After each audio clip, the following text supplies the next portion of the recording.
Hello everyone, आज की requested video है मिलेंद्र कुमार जी की तरफ से। उन्होंने ये पूछा है कि ट्विन फ्लेम जर्नी की बिगनिंग किस तरह से होती है, कैसे पता चलता है कि हम ट्विन फ्लेम जर्नी में हैं। एक्चुअली होता ऐसे है कि ट्विन फ्लेम जर्नी की जो बिगनिंग होती है ना, वो इसी जन्म से नहीं, बहुत टाइम से, पिछले जन्मों से चल रही होती है। और जो बचपन से ही उनमें भगवान की तरफ अलग ही झुकाव रहता है। और इनके फैमिली मेम्बर्स भी हैरान रह जाते हैं, इनकी इंट्यूशन पावर इतनी अच्छी होती है। कुछ होने वाला होता है इनके ड्रीम्स के थ्रू, या इनके मुंह से कुछ निकल जाता है ना एकदम से, अगर ये कुछ बोल दें और वो पूरा हो जाता है, तो इनके सराउंडिंग के लोग भी इन पे बहुत ही ज़्यादा हैरान होते हैं और उनको भी लगता है कि ये बहुत ही ब्लेस्ड चाइल्ड है। लेकिन इनको ट्रिगर्स इतने ज़्यादा मिलते हैं, इनको ऐसा लगता है कि कंपनी में रहने से अच्छा तो मैं अकेले ही ठीक हूँ, अकेले की ही कंपनी इंजॉय करते हैं। और नेचर की तरफ, बर्ड्स की तरफ, एनिमल्स की तरफ इनके कुछ खास ही अटैचमेंट होती है बचपन से ही। इनको सिखाया नहीं जाता कि किस तरह से पूजा करनी है या किस तरह से मेडिटेशन करनी है।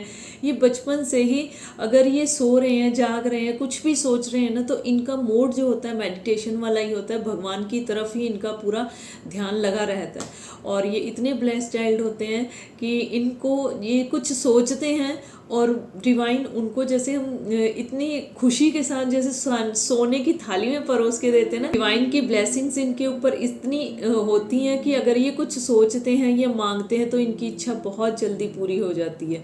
लेकिन ट्रिगर्स इनको इतने ज़्यादा मिलते हैं क्योंकि इनका यूनिवर्स का ये प्रोसेस होता है कि जल्दी से जल्दी जो इनके पास्ट कर्माज हैं वो जल्दी से जल्दी रिलीज़ कराए जाएं, जिससे कि जो ये सोल कॉन्ट्रैक्ट यूनिवर्स के साथ करके आए हैं उस उधर की तरफ इनको पुश किया जाए। तो बचपन से ही ट्रिगर्स बर्दाश्त करते चले आते हैं, आदत पड़ जाती है।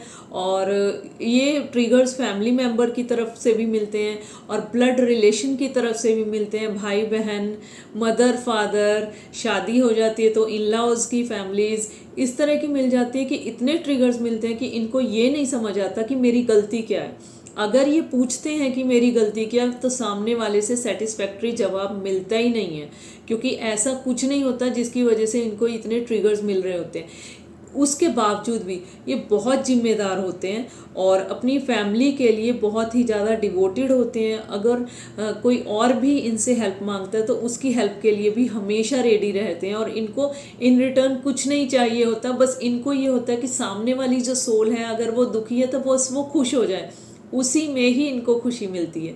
और जैसे जैसे धीरे धीरे बड़े होते हैं तो इनकी क्वालिफिकेशन ज़्यादातर ये देखी गई है कि हाईली क्वालिफाइड होते हैं। बहुत ही ज़्यादा इनको जो है अपॉर्चुनिटीज़ इस तरह की मिलती हैं कि इनका एजुकेशन लेवल बढ़ाया जाता है। क्यों? क्योंकि इन्होंने आगे जाके यूनिवर्स को सर्व करना होता है। इन्हीं में से ज़्यादातर स्टार सीड्स होते हैं। स्टार सीड्स का मतलब ये है कि भगवान की तरफ से इनको अलग ही तरह की पावर्स दी जाती हैं। इंट्यूशन पावर इनकी बहुत स्ट्रांग होती है और ड्रीम्स के थ्रू या फिर इस तरह की चैनलिंग इनको होती रहती है कि जो फ्यूचर में होना होता है तो इनको पहले ही पता चल जाता है कि इनके साथ या इनके सराउंडिंग के जो लोग हैं उनके साथ किस तरह का होने वाला है। हीलिंग का पार्ट इनका बहुत ही पावरफुल होता है। इनका ऐसा होता है कि कई लोग तो इस तरह से कहते हैं कि भाई अपने मुंह से बोल दो, या आप अगर हमारे कहीं पेन है या कुछ भी इस तरह की सिचुएशन बनी हुई है कि जहाँ पे बहुत स्टकनेस है, कि अगर आप बोल दोगे तो हमारा काम हो जाएगा। और अगर कहीं पे पेन है तो अगर वो हाथ भी रख देते हैं तो वो पेन भी गायब हो जाता है।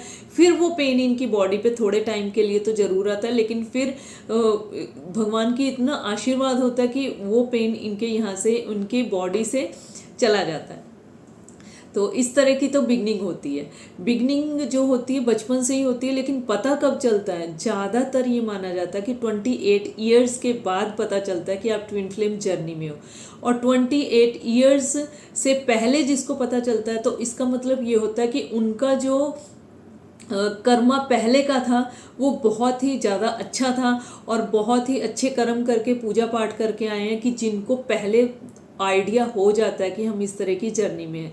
अदरवाइज 28 ईयर्स के बाद ही पता चलता है कि ये जो है ट्विन फ्लेम जर्नी में है। और 28 ईयर्स के बाद भी कई बार ऐसे होता है कि इतना ज़्यादा टाइम लग जाता है, 40 ईयर्स में, 50 ईयर्स में। इवन कई मेरे पास इस तरह के क्लाइंट्स आए हैं जिनको 60 ईयर्स के बाद पता चला कि वो ट्विन फ्लेम जर्नी में है, और उनको खुद को ये लगा कि ऐसा हमारे साथ कभी भी नहीं हुआ है जो अब हमें फील हुआ। एक अलग ही तरह का कनेक्शन, एक अलग ही तरह की वाइब्स उनको फील होती हैं अपने ट्विन पार्टनर से, जो कि आज तक कभी भी नहीं हुई होती।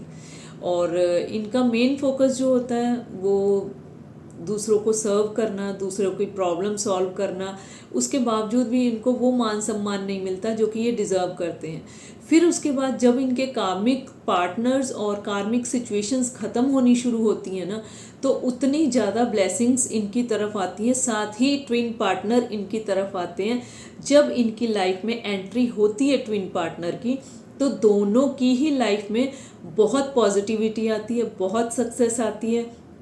और साथ ही में ये भी देखा जाता है कि एक दूसरे के जब कांटेक्ट में आते हैं ये, तो इनके जो है काफ़ी सारे कार्मिक पार्टनर्स, चाहे वो फैमिली हो, चाहे फ्रेंड्स हो, या फिर किसी तरह की सिचुएशंस हो, वो एकदम से रिलीज़ होनी शुरू हो जाती। और ज़्यादातर ये देखा गया है कि इनका जो कनेक्शन होता है ना, ये ज़्यादातर आई टू आई जब कांटेक्ट होता है इनका, और वो भी डिवाइन टाइम एक ऐसा होता है, डिवाइन टाइम में जब इनका आई टू आई कांटेक्ट होता है तो एक इतनी इंटेंस एनर्जी फ्लो होती है दोनों के अंदर कि वो जो एक डिवाइन फेमिनाइन है, क्योंकि वो अभी तक अवेकन नहीं होती है। वो अवेकन कब होती है? जब डिवाइन मैस्कुलिन उनके कांटेक्ट में आते हैं। और डिवाइन मैस्कुलिन जो होते हैं ना, उनको पहले से ही कुछ महसूस होता है कि कोई कनेक्शन है, मैं क्यों अट्रैक्ट हो रहा हूँ। या वो डिवाइन जो मैस्कुलिन एनर्जी है वो मेल में भी हो सकती है, फीमेल में भी हो सकती है, और डिवाइन फेमिनिन एनर्जी मेल या फीमेल किसी में भी हो सकती है। मैं एनर्जी की बात कर रही हूँ, मैं मेल या फीमेल स्पेसिफिकली की उसकी बात नहीं कर रही हूँ, कि मेल या फीमेल की बात नहीं कर रही हूँ मैं। तो एनर्जी जो बहुत ही ज़्यादा इमोशनल होता है और जो अनकंडीशनल लव में होता है, डिवाइन की तरफ बहुत ज़्यादा कनेक्टेड होता है, वो होते हैं डिवाइन फेमिनाइन एनर्जी। तो डिवाइन फेमिनाइन एनर्जी ये मेल में भी हो सकती है, फीमेल में भी हो सकती है। ज़रूरी नहीं कि सिर्फ फीमेल्स ही इमोशनल होती हैं, मेल्स इमोशनल नहीं होते, ऐसा नहीं है, ठीक है। और जो पैसों की तरफ बहुत भागते हैं, 3D वर्ल्ड में अपने लग्जरियस लाइफ चाहते हैं, बहुत ही ज़्यादा प्रैक्टिकल होते हैं, इमोशंस के साथ तो डील ही नहीं करते हैं। और सबसे बड़ी प्रॉब्लम जो जिस तरह की रीडिंग मैं करती हूँ और सेशंस लेती हूँ, उसमें सबसे बड़ी प्रॉब्लम ये होती है कि जो डिवाइन मैस्कुलिन होते हैं वो अपनी जो फीलिंग्स होती है ना, उसको एक्सप्रेस करने में बहुत ज़्यादा घबराते हैं। बहुत ज़्यादा उनको ऐसा लगता है कि अगर मैंने अपनी फीलिंग्स एक्सप्रेस कर दी तो कहीं मैं कहीं वीक तो नहीं फील कराऊंगा, कि सामने वाले को मैं वीक फील करा रहा हूँ कि मैं इतना प्रैक्टिकल और मैं इतना इमोशनल कैसे हो सकता हूँ। कभी कभी नहीं, ज़्यादातर इस तरह से देखा जाता है कि डिवाइन फेमिनाइन तो एकदम एक्सप्रेसिव होती है, चाहे वो कभी किसी के लिए एक्सप्रेसिव नहीं हुई हो। और डिवाइन मैस्कुलिन चाहे वो फ्लर्टिंग एनर्जी में हो, चाहे वो कितने भी टॉकेटिव हो, कितने भी एक्सट्रोवर्ड हो, लेकिन डिवाइन फेमिनिन के आगे आते हुए उनको एक हेजिटेशन, एक डर वाली फीलिंग, एक फियर इस तरह के, कहीं इनसे कांटेक्ट करके या बात करके कहीं मेरी फीलिंग्स तो नहीं इनको शो हो जाएंगी, इस वजह से वो रनिंग सिचुएशन में होते हैं। तो ज़्यादातर डीएम्स जो होते हैं रनिंग सिचुएशंस में होते हैं, और डीएफ जो होती हैं चेजिंग सिचुएशन में होती है। चेजिंग में वो तब आती हैं जब उनकी अवेकनिंग स्टार्ट होती है, वो चाहे एक मीटिंग में हो, चाहे आई टू आई कॉन्टैक्ट हो, इस तरह से उनकी जो है अवेकनिंग स्टार्ट हो जाती है।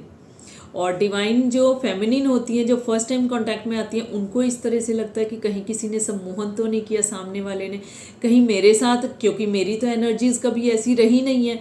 तो एकदम से वो उनको शौक लगता है, और एकदम से उनको लगता है कि मैं बात करूं कि ऐसी क्या बात है कि मुझे ऐसा क्यों महसूस हो रहा है, या मुझे इस तरह के साइंस क्यों मिल रहे हैं। साइंस भी उनको मिलने शुरू हो जाते हैं ड्रीम्स के थ्रू, या किसी भी एंजल नंबर या इस तरह की गाइडेंस उनको अपने आप से मिलनी शुरू हो जाती है कि क्यों कनेक्शन फील हो रहा है। वो भूलना भी चाहती है, तो कभी उनका नाम सामने आ जाता है, कभी जो बात हुई है किसी के थ्रू, मतलब कि अगर कभी कोई बात हुई है तो वो बात जैसे कहीं डायलॉग में कहीं मूवी देख रहे हैं तो वो बात याद आ जाती है, या इस तरह के साइंस बार बार जितना वो भूलने की कोशिश करती हैं उतना ही यूनिवर्स उनको जो है बार बार याद दिलाता है। और कई डिवाइन फेमिनिन ऐसी हैं, उन्होंने कॉर्ड कटिंग करने की कोशिश की, क्योंकि डिवाइन मैस्कुलिन और डिवाइन फेमिनिन ये एक गोल्डन का कॉर्ड होती है, उससे कनेक्टेड होते हैं एक दूसरे के साथ। तो अगर वो कॉर्ड कटिंग करने की कोशिश करती हैं तो उनको फिजिकल इश्यूज इतने आ जाते हैं कि वो उनको लगता है कि जितनी बार मैं कॉर्ड कटिंग करने की कोशिश कर रही हूँ, जितनी बार मैं भूलने की कोशिश कर रही हूँ, उतना ज़्यादा मैं क्यों टॉर्चर हो रही हूँ। तो वो अपने जो हथियार हैं वो छोड़ देती हैं और फिर टोटली वो डिवाइन के ऊपर सरेंडर कर देती हैं कि जैसी आपकी इच्छा करो और जो मेरा कर्मा है वो मैं भुगतूंगी। तो इस तरह की एनर्जीज होती हैं बिगनिंग में ट्विन फ्लेम जर्नी में। और ये जो जर्नी होती है ना, इसमें दोनों की ही सेम एनर्जी होती है, क्योंकि दोनों एक दूसरे को मिरर कर रहे होते हैं। और लेकिन प्रॉब्लम कहाँ पे आती है कि जो डिवाइन फेमिनिन होती हैं वो एक्सप्रेसिव हो जाती हैं ज़्यादा, चाहे वो कितनी भी इंट्रोवर्ड हो, अपने डिवाइन मैस्कुलिन के सामने वो बिल्कुल एक्सप्रेसिव हो जाती हैं, इस तरह की जैसे मिरर के आगे वो बोल रही हूँ, ठीक है। और जो डिवाइन मैस्कुलिन एनर्जी में होते हैं वो इतने प्रैक्टिकल हो जाते हैं कि चाह के भी अपनी इमोशंस को एक्सप्रेस कर ही नहीं पाते। तो ये स्टार्टिंग होती है, ये बिगनिंग होती है। और आपके साथ अगर ये रेजोनेट होती है तो आप ज़रूर बताइए, या आपका कुछ एक्सपीरियंस अलग रहा हो तो वो भी आप कमेंट करके ज़रूर बताइए। और अगर आप इस तरह की जर्नी के लिए और भी क्वेश्चंस हैं आपके माइंड में जिसकी क्लैरिफिकेशन आप चाहते हैं, तो आप वो क्वेश्चंस भी कमेंट बॉक्स में डाल सकते हैं। और मैं पूरी कोशिश करूँगी इसके ऊपर वीडियो बनाने की। और साथ ही इसको पॉजिटिवली क्लेम कीजिए, लाइक कीजिए, शेयर कीजिए। और पर्सनल गाइडेंस के लिए आप दिए हुए कॉन्टैक्ट नंबर पर व्हाट्सएप मैसेज ड्रॉप कर सकते हैं। और सबसे बड़ी बात, ये जर्नी सबकी लाइफ में अलग अलग होती है, अपने कर्मा के हिसाब से, अपनी सिचुएशन के हिसाब से, और पास्ट लाइफ में आप कितना वर्क करके आ चुके हो, कितना आपने मेडिटेशन पूजा की है, उसके ऊपर भी डिपेंड करता है। तो सबकी जर्नी ये अलग अलग होती है, सबकी सिचुएशन के हिसाब से अलग अलग होती है। आपके साथ कैसा हुआ है और आपका किस तरह का एक्सपीरियंस हुआ है, आप ये ज़रूर से कमेंट बॉक्स में बताइएगा। मिलते हैं अगली बार, तब तक के लिए शिवोहम।